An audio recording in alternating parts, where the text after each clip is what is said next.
जय श्री राधे, जय श्री कृष्ण। दोस्तों, मैं राघव शास्त्री वैरागी स्वागत करता हूं आपका एक और छोटी सी कहानी के साथ में। दोस्तों, ये कहानी एक बूढ़ी महिला की है जो कि बड़ी ही परेशान थी। किराए के मकान में वह रहती थी और समय पर किराया भी नहीं भर पा रही थी। बड़ी दुखी थी।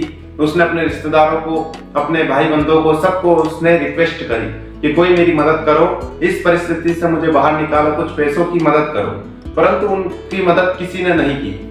कुछ दिनों के बाद में मकान मालिक ने लास्ट तारीख बता दी कि इस तारीख तक आपने अगर पैसे नहीं भरे तो आपको ये मकान खाली करना पड़ेगा।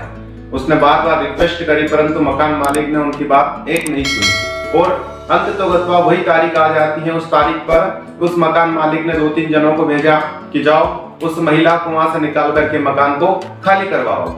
दोनों तीनों आदमी वहां पर आते हैं। आकर के महिला से कहा कि आपको ये मकान खाली करना पड़ेगा। महिला ने बार बार उनसे प्रार्थना करी, कहा कि मुझे 2 दिन का समय दे दीजिए, मैं अपने रहने का दूसरी जगह कुछ स्थान ढूंढ लेती हूँ, कुछ जगह ढूंढ लेती हूँ। परंतु उन्होंने किसी ने उनकी बात नहीं मानी। सब उनको निकालने के लिए लगे थे। तभी वहां पर एक व्यक्ति आता है। वह व्यक्ति आया और उसके हाथ में कुछ कागज थे। आकर के उसने कहा कि सुनो, ये मकान की मालकिन खुद ये स्वयं है, इसलिए आप इनको घर से बाहर नहीं निकाल सकते हो। ये मकान मैंने खरीद लिया है और इनके नाम कर दिया है, इसलिए आप सभी जाइए।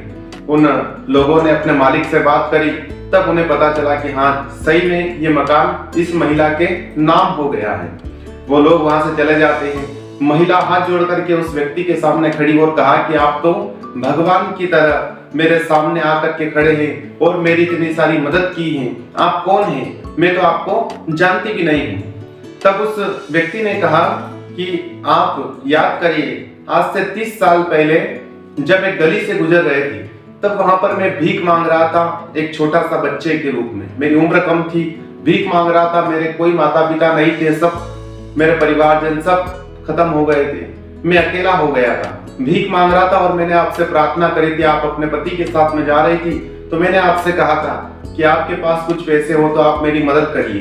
तब आपके पति ने मना कर दिया था और मना करके वो आगे निकल गए थे। फिर आपने आपके पर्स में जितने भी पैसे थे वो सारे मुझे दिए और आपने मेरी मदद करी थी।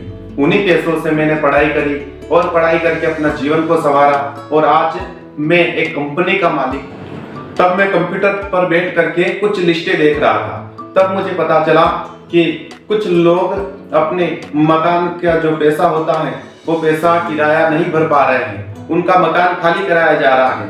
तब उन्हीं लिस्ट में आपका नाम भी मुझे नजर आया। जब आपका नाम मुझे नजर आया तब मेरी आंखें वहीं घड़ी की घड़ी रह गई और मैं उसी समय वहां से निकला और इन मकान मालिक के पास में आकर के इस घर का रजिस्ट्रेशन करा करके आपके नाम इस घर को मैंने करवाया है, क्योंकि उस समय आपने मेरी इतनी बड़ी मदद की थी जिससे मेरी जिंदगी संवर गई। इसलिए अब मैं आपके नाम को जानता था तो नाम को ढूंढते हुए यहाँ तक पहुंचा हूँ और आपका ये मकान आपके नाम करवा करके मैं आपका धन्यवाद करना चाहता हूँ, क्योंकि आपने उस मुश्किल घड़ी में मेरा साथ दिया था, मेरी मदद की थी। तो इसलिए आज मैं उस कर्ज को चुकाने के लिए आया हूँ। महिला बड़ी प्रसन्न हुई और आंखों में आंसू थे, क्योंकि उनके किए हुए कर्म से आज उनकी भी जिंदगी संवर गई है। ये छोटी सी कहानी दोस्तों, परंतु बड़ी सीख दे करके हमें जाती है कि जीवन में हम जैसा कर्म करते हैं वैसा ही फल हमें पुनः मिलता है। कर्म लौट करके जरूर आता है। ये बात आपने अवश्य ही सुनी होगी। ये कहानी हमें यही सिखाती है।